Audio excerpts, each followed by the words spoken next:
ब्रह्मचर्य वो एक तेजोमयी ज्वलंत शक्ति है।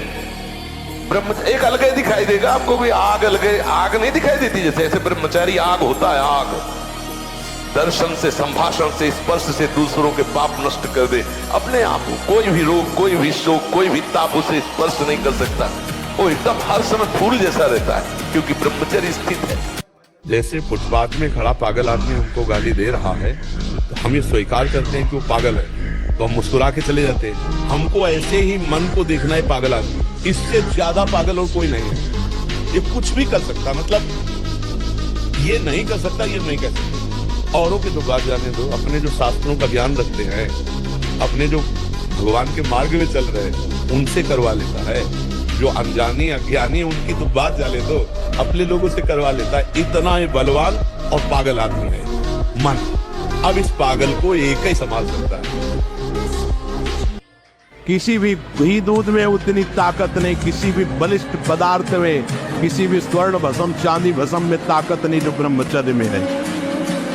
आप केवल अगर ताकतवर बनना चाहते हो तो आत्म बल से भी संयुक्त कर देगा आपको ब्रह्मचर्य।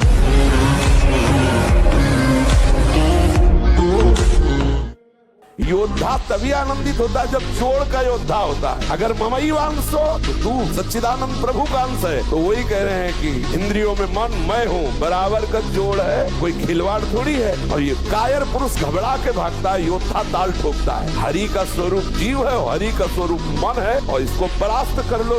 सजेति सजेति सतरति सतरति सलोकांतर्यति।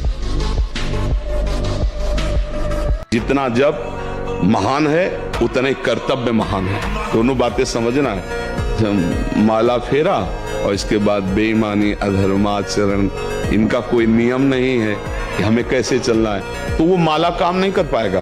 100 बार गिरे उठ, फिर खड़ा और चल और रौंद अपने लक्ष्य को प्राप्त कर। ये गिरना और निराश होना, हताश होना, ये हमारे जीवन में नहीं, बिल्कुल नहीं। हर कष्ट बढ़ते रहो, कदम आगे बढ़ाते रहो। बचपन से माया की मार, कहीं प्यार नहीं, कहीं दुलार नहीं, कहीं भोजन नहीं, कहीं कोई व्यवस्था नहीं। हर समय कठोरता पूर्वक अपने आप से लड़ना ही लड़ना केवल। तो आज वो अभ्यास बन गया है। जैसे हमारे एक चाटा मारो यहाँ तो लग जाएगा, और पहलवान के मारो तो उसको कुछ फर्क नहीं पड़ेगा, क्योंकि हजारों चाटे वही पा चुका है वो। तो हमारा अभ्यास बन गया दुख सहने का। एक भजन से ही कुंडलनी जागृत हो जाती है। भजन से ही प्राण अपान व्यान समान उदान पांचों प्राण पवित्र हो जाते हैं। भजन से ही सब जितनी सिद्धियां प्राप्त, जो चाहे वो सब भजन से प्राप्त हो सकता है। खूब नाम जप करे, खूब प्रभु के लीला गायन करे, इससे अपने आप सब समा जाएगा। निराशा नहीं आनी चाहिए अंतिम श्वास तक, क्योंकि युद्ध किसी साधारण से नहीं हो रहा, ये भगवत शक्तियों से संपन्न है। तो भक्त के ऊपर क्यों आक्रमण करते हैं? उसके अहंकार का नाश करने के लिए, शरणागति पुष्ट करने के लिए। ये अनुभव की बात कह रहा हूं। शरणागति में जहां कच्चाई होती तो वीर योद्धा घेरते हैं आसपास, तो हमारा मन भागता है प्रभु की शरण। त्राहिमाम, तो कहते आओ, हम ही ने तो लगाया है इनको, नहीं हम ना लगाते तो तुम अहंकार से फैल जाते। आओ, सच्ची माने, हम मजाक नहीं कहते कि विनोद में कहते हैं। एक घूंसे में बैठ जाएंगे। सात्विक ब्रह्मचारी हो, सात्विक भोजन करता हो, और एक भूसा कस के मार दे तो मुंह बगाड़ देंगे। जो भैंसा और बकरा खाते हैं ना, मुंह बगाड़ देंगे। इनमें ताकत नहीं। ब्रह्मचर्य की ताकत, तपस्या की ताकत, सात्विकता की ताकत बहुत बड़ी ताकत। बहादुर आदमी चोट लगने पर और खूंखार होता है। कायर आदमी ने एक बूंद खून देखेगा, दैया रे भाग गए। तो ये कायरों का मार्ग थोड़ी है, सूरवीरों का मार्ग है। ये बिल्कुल आप ऐसा हवा मत समझो कि माया बहुत बड़ी हवा है। अगर माया भगवान की एक शक्ति है तो ऐसी अनंत शक्तियों को अधीन करने वाली भक्ति है। अभ्यास गलत किया है, कोई भी देवता तुम्हें नहीं बचा सकता। गलत अभ्यास किया है, अपना नाश स्वयं कर रहे हो, किसी देवता या किसी का दोष नहीं। काले कर्म ईश्वर मिथ्या दोष लगाए। ये आचरण गंदे बंद करो बच्चा, नाम जप करो, सात्विक आहार करो, आधा घंटा दंड बैठक मारो, व्यायाम करो, दौड़ो, अभी सब ठीक हो जाएगा। शेरों का मार्ग है, सूरवीरों का, पूरे विश्व को ताल ठोक के परास्त करने वालों का ये मार्ग है। पूरे विश्व को एक भी हमारा कोई सहयोगी नहीं है। जब हमारे मन ही, बुद्धि, चित्त यही हमारे सहयोगी, नहीं तो बाहर कौन सहयोगी होगा। साधक केवल अकेला, एक तरफ विश्व, एक तरफ संपूर्ण सृष्टि को परास्त करके सब जयति जयति जग उच्चरे। 2.5-3 लीटर जल तो होना चाहिए। आपकी जो एसिड बनती है, आप लोगों शंका से जुड़ती है, उससे आपके स्वास्थ्य को लाभ मिलता है। सुबह से शयन तक 2.5-3 लीटर पानी पीना ही चाहिए यदि आप संयम से चलना चाहते हो।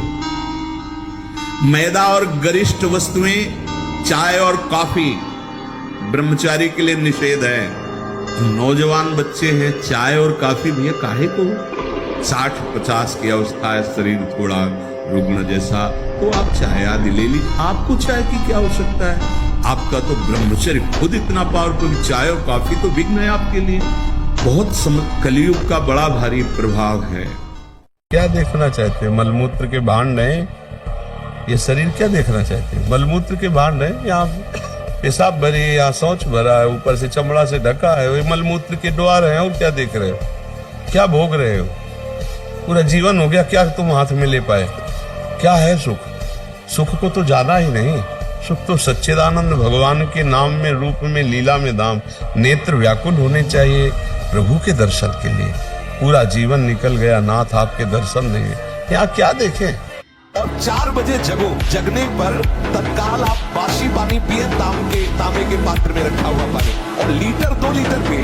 ऐसा ना करे अब एक गिलास में छोटा कस के पीजिए। अगर उल्टी हो जाती तो और अच्छा है। आप पी के तो देखिए, वज्रासन में बैठकर जल पीजिए, फिर थोड़ा टहलिए, सोच जाइए।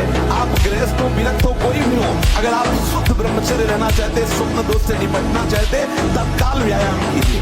मैं सत्य को साक्षी करके कहता हूं, रोग शोक धन के अभाव, वस्तु के अभाव में रात दिन जल रहे हो, रो रहे हो कि कोई प्यार करे हमें। मत देख किसी की तरफ, मैं तुझे प्यार करूं। मेरा केवल नाम ले, अगर सब दुखों से दूर न कर दूं तो कहना।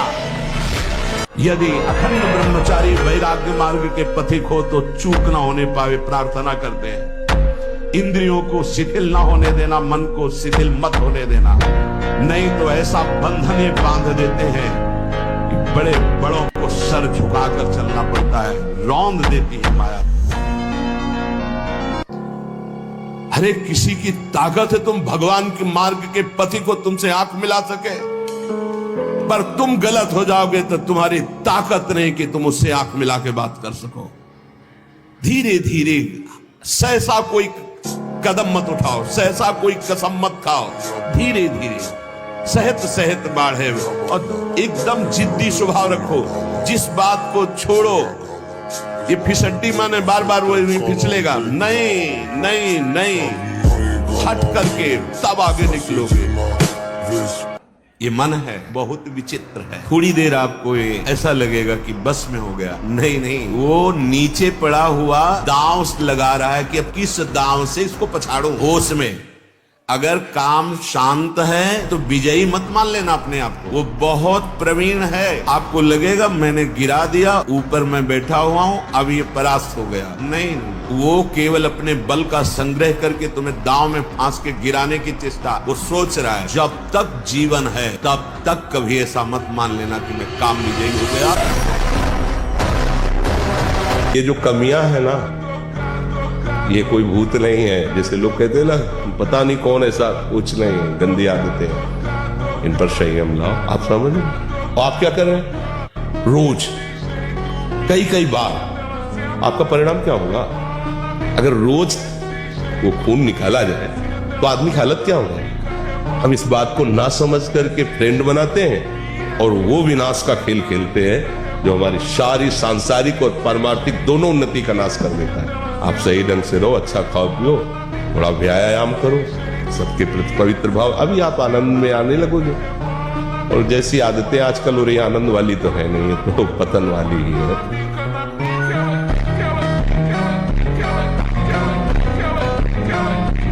मस्तिष्क में बिजली की तरह इसका प्रभाव पड़ता है ब्रह्मचर्य नाश का, वो एकदम क्षीण करता चला जाता है।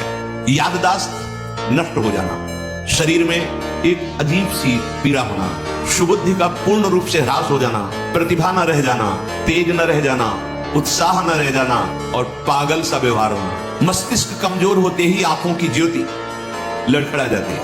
अभी ब्रह्मचर्य रह करके आप देखो, ये तो प्राकृतिक नेत्र है, आपके दिव्य नेत्र खुल जाएंगे। अभ्यास, प्रमाद स्थिति नहीं, भोगों में मनोरंजन नहीं, अभ्यास। अभ्यास विजय दिलाएगा। यही अभ्यास भगवत स्वरूप है। अभ्यास में बाधा देने वाले से राग रहित हो और अभ्यास में दृढ़ हो जाओ। क्या नहीं प्राप्त हो सकता, क्या नहीं हो सकता। हमारी अभ्यास की इतनी प्रवीणता बन जाए, जिस लक्ष्य पे हम लगे उसको हम पार करें, उस पर हम पहुंचे। युद्ध वाली बात नहीं, बहुत बड़े युद्ध की बात है, बहुत बड़े युद्ध की बात है। ये कोई खिलवाड़ नहीं, जैसे अपने लोग बचपन से आए ना, भूख प्यास गर्मी सर्दी काम क्रोध लोभ मोह मद मत्सर लोगों की गालियां सामने से, तो हमें हारना नहीं। हम अपने उदाहरण से कहते हैं, अगर हम आज जरा सा अपने को स्वीकार कर ले कि मैं किडनी फेलियर आदमी हूं, तो उठने लायक नहीं, उठने लायक नहीं। हार नहीं मानी, आज भी हार नहीं मानी। हम अपने समय से देखते हैं, हमें उठाओ, हमें स्नान करवाओ, हमें चलो ले चलो, हमारी दिनचर्या चलेगी। मतलब बहुत जिद्दी स्वभाव, जिद्दी स्वभाव। मतलब प्राण दे सकते हैं लेकिन अपना नियम नहीं तोड़ सकते, अपनी दिनचर्या नहीं तोड़ सकते।